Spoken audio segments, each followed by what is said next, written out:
So hello everyone, myself Ayush Pandey, second year MBBS student from CDMC Dehradun.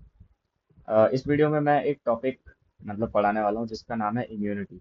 अब मैंने immunity topic ही क्यों चुना, क्योंकि जो इम्यूनिटी टॉपिक है ये आपके फर्स्ट ईयर में फिजियोलॉजी हो गया और बायोकेमिस्ट्री हो गया और सेकेंड ईयर में आपका माइक्रोबायोलॉजी हो गया और पैथोलॉजी हो गया, इनमें आता है। तो मतलब ये ऐसा टॉपिक है जो चार चार सब्जेक्ट्स में आ रहा है और आगे जाके ऑब्वियसली मेडिसिन में भी आएगा ही और भी सब्जेक्ट्स में आएगा। तो इसीलिए इम्यूनिटी इंपॉर्टेंट टॉपिक है, बेसिक्स बनाता है। तो इसलिए इम्यूनिटी पढ़ना जरूरी है और ऊपर से चार चार सब्जेक्ट्स में आ रहा है, तो इसलिए बहुत ज़्यादा अल्ट्रा मार्क इंपॉर्टेंट टॉपिक है। तो टॉपिक का नाम तो देखो है इम्यूनोलॉजी। इम्यूनोलॉजी क्या होता है? बेसिक है स्टडी ऑफ इम्यूनिटी। अब बचपन से पढ़ते आ रहे हैं, दो टाइप की इम्यूनिटी होती है, इन्नेट इम्यूनिटी होती है और एक्वायर्ड इम्यूनिटी। तो इन्नेट इम्यूनिटी सबको ही पता है। इन्नेट इम्यूनिटी कौन सी इम्यूनिटी होती है? इन्नेट इम्यूनिटी वो इम्यूनिटी होती है जो एक बच्चे के साथ उसके बर्थ के साथ ही प्रेजेंट रहती है। मतलब जब एक बच्चा पैदा होता है तो उसको कोई एक्सटर्नली इंजेक्शन या किसी भी चीज़ की ज़रूरत नहीं होती इन्नेट इम्यूनिटी बनाने के लिए। उसके पैदा होने के साथ ही जो इन्नेट इम्यूनिटी है वो उसके साथ प्रेजेंट होती है, तो इसलिए इसे हम क्या बोलते हैं? First line defence mechanism. अब जो इन्नेट इम्यूनिटी का एक्शन है, फॉर एग्जांपल कोई पैथोजन है या कोई एंटीजन है वो बॉडी में एंटर करा, तो सबसे पहले तो इन्नेट इम्यूनिटी एक्ट करेगी, तो जो उसका एक्शन है वो 3 to 4 आवर्स के अंदर दिखने लग जाता है। और ये नॉन स्पेसिफिक है। फॉर एग्जांपल ऐसा नहीं है कि अगर मान लो बैक्टीरिया एंटर करा या वायरस एंटर करा तो दोनों के लिए अलग टाइप का रिस्पॉन्स बनेगा, नहीं। दोनों के लिए सेम ही टाइप का रिस्पॉन्स बनेगा, और वो रिस्पॉन्स क्या होगा वो हम आगे देखेंगे। और इसकी कोई मेमोरी नहीं होती है कि मान लो बैक्टीरिया एंटर करा तो इसको 3 to 4 आवर्स लगे एक्शन दिखाने में। अब मान लो सेकेंड टाइम एंटर करेगा तो ऐसा नहीं है कि अब 10 मिनट में ही हो जाएगा, वही सेम मैकेनिज्म होगा, तो इसमें कोई मेमोरी नहीं है उसके लिए कि पहले ही एंटर करा था तो इस बार अलग एक्शन होगा, नहीं, सेम ही एक्शन। अब जो दूसरी इम्यूनिटी होती है हमारी, वो होती है हमारी एक्वायर्ड इम्यूनिटी। और ये कब बनती है? After the entry of foreign antigen. मतलब जो इन्नेट इम्यूनिटी होती है वो तो एंटीजन के एंटर या एंटर ना करने पे डिपेंड नहीं करता, वो ऑलरेडी प्रेजेंट होती है बॉडी में। लेकिन जो एक्वायर्ड इम्यूनिटी होती है, नाम से ही पता चल रहा है ये हमने एक्वायर किया, और एक्वायर कब किया? जब एंटीजन बॉडी में एंटर कर गया। अब इसमें भी दो टाइप के रिस्पॉन्स होते हैं, एक होता है प्राइमरी ऑटो इम्यून रिस्पॉन्स, एक होता है सेकेंडरी ऑटो इम्यून रिस्पॉन्स। मैं इन्हें बताऊंगा कि ये कैसे वर्क करते हैं, पहले समझ लो है क्या ये। प्राइमरी ऑटो इम्यून रिस्पॉन्स हो गया आपका कि जो एंटीजन जब फर्स्ट टाइम एंटर करता है तब दिखता है। अब अब आप सोच रहे होंगे कि इन्नेट में भी जो एंटीजन फर्स्ट टाइम एंटर कर रहा है तब रिस्पॉन्स दिख रहा है, इसमें भी तभी दिख रहा है, तो अंतर क्या है? अंतर ये है कि देखो, फर्स्ट 3 to 4 आवर्स में तो आपका इन्नेट इम्यूनिटी का एक्शन दिखेगा, और उसके बाद 5 to 7 डेज में आपका प्राइमरी ऑटो इम्यून नहीं, sorry, primary acquired immune response दिखने लग जाएगा। तो ये सेकंड लाइन डिफेंस मैकेनिज्म है। क्यों? क्योंकि फर्स्ट लाइन तो आपका इन्नेट है, एक्शन इसका 5 to 7 डेज में दिख जाता है, और ये स्पेसिफिक है फॉर एंटीजन, और इसमें मेमोरी होती है बॉडी में। मतलब बॉडी इसकी मेमोरी बना के रखती है। फॉर एग्जांपल मान लो इसमें क्या हुआ कि कोई एंटीजन एंटर करा, 5 से 7 दिनों में बॉडी ने उसके लिए एंटीबॉडी बना ली। अब मान लो वो एंटीजन है, अगर दोबारा एंटर करेगा तो ऐसा नहीं होगा कि 5 से 7 दिन में ही जो रिस्पॉन्स दोबारा आएगा, नहीं। इस बार जो रिस्पॉन्स है वो सेकेंडरी एक्वायर्ड इम्यून रिस्पॉन्स आएगा, जो कि 1 से 2 दिन में ही आ जाता है। और ये कब है? जब same antigen enters the subsequently, मतलब दोबारा एंटर करता है। ये भी सेकंड लाइन है, क्योंकि फर्स्ट लाइन तो ऑब्वियसली आपकी इनडेट थी।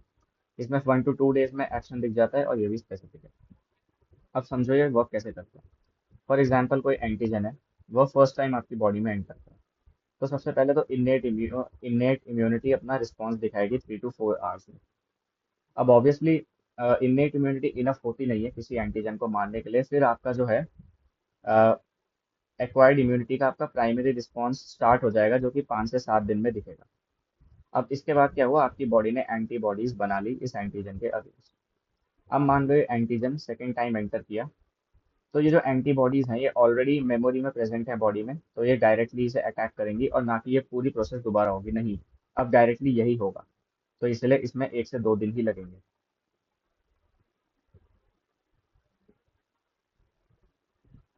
जो कि मैंने यहाँ लिखा है कि 1 से 2 दिन ही लगेंगे फिर इसमें। ओके। अब दो टाइप की और होती है आपकी जो एक्वायर्ड इम्यूनिटी है, वो क्या है? सबसे पहले होती है एक्टिव, और होती है पैसिव। देखो, एक्टिव से पता ही चल रहा है कि इसमें हमारी बॉडी है वो एक्टिवली इन्वॉल्व है, मतलब एंटीजन जो है वो एंटर करा और एंटीबॉडीज फॉर्म हुई। इन्फेक्शन के केस में या वैक्सीन के केस में, वैक्सीन भी कौन सी जो आपने सुना होगा, जो लाइव एटीन्यूएटेड वैक्सीन देते हैं वो। पैसिव क्या हुआ? जो एंटीबॉडी है आपने डायरेक्टली बॉडी में इंजेक्ट कर दी। अ, जैसे स्नेक वेनम के केस में इमरजेंसी कंडीशन होती है उसमें करना पड़ता है।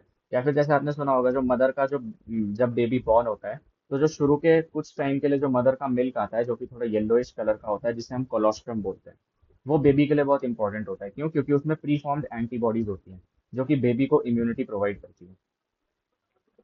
और जैसे पोस्ट एक्सपोजर प्रोफाइल एक्सेस के लिए हम देते हैं, फॉर एग्जांपल हेपेटाइटिस बी के लिए, रेबीज के लिए। ओके, तो ये तो था देखो इनके बारे में डेफिनेशन टाइप वगैरह। अब हम मैकेनिज्म्स के बारे में बात करते हैं कि एक्चुअल में ये मैंने यहाँ लिखा कि इसका जो एक्शन है वो 3 to 4 आवर्स में दिखता है, लेकिन इसका एक्शन है क्या?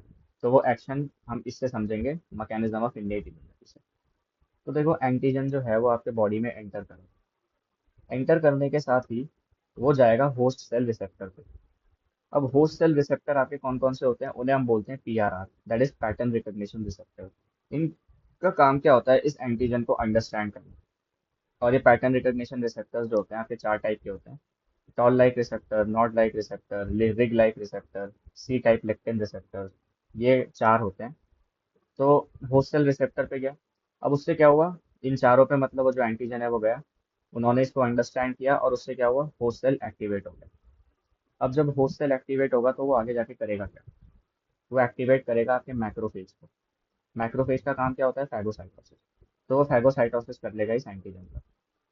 और वो एक्टिवेट करेगा आपका एनके सेल। एनके सेल क्या होते हैं, आपके नेचुरल किलर सेल।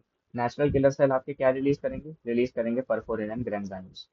परफोरिन का काम क्या होता है, फॉर एग्जाम्पल ये एंटीजन है, तो परफोरिन का काम होगा कि जो इसकी मेम्ब्रेन है उसमें एक ऐसे होल बनाना ताकि ग्रेन्जाइम अंदर एंटर कर सके।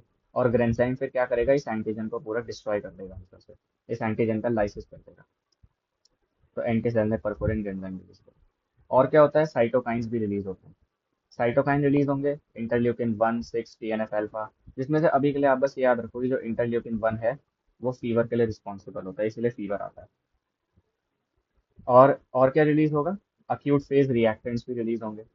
और हो सकता है कि कॉम्प्लीमेंट सिस्टम भी एक्टिवेट हो जाए, जिससे क्या बनता है आपका at the and membrane attack complex. C5B से 9, इसे हम क्या बोलते हैं, मेम्ब्रेन अटैक कॉम्प्लेक्स। ये सारे क्या हैं, सी वगैरह, ये कॉम्प्लीमेंट प्रोटीन्स हैं, ये मैं आगे डिस्कस करूंगा। उससे क्या मेम्ब्रेन अटैक कॉम्प्लेक्स बना, और साइटोलाइसिस यानी जो एंटीजन है उसका लाइसिस होता है। ये सिंपल सा मैकेनिज्म है। ये कॉम्प्लीमेंट वाला हो चाहो तो अभी आप छोड़ सकते हो क्योंकि आगे डिटेल में आने वाला है। अब एक्वायर्ड इम्यूनिटी का हम रिस्पॉन्स देखते हैं। तो क्या हुआ, एंटीजन जो है वो एंटर करा। अब वो कहाँ जाएगा, एपीसीज के पास। एपीसीज कौन से सेल होते हैं, इन्हें हम बोलते हैं एंटीजन प्रेजेंटिंग सेल। और एंटीजन प्रेजेंटिंग सेल्स के सबसे पहले 3 आप एग्जांपल्स याद कर लो: डेंड्राइटिक सेल, मैक्रोफेजेस और बी सेल्स। क्या है डेंड्राइटिक सेल, मैक्रोफेज और बी सेल्स? अब एंटीजन प्रेजेंटिंग सेल देखो होता क्या है।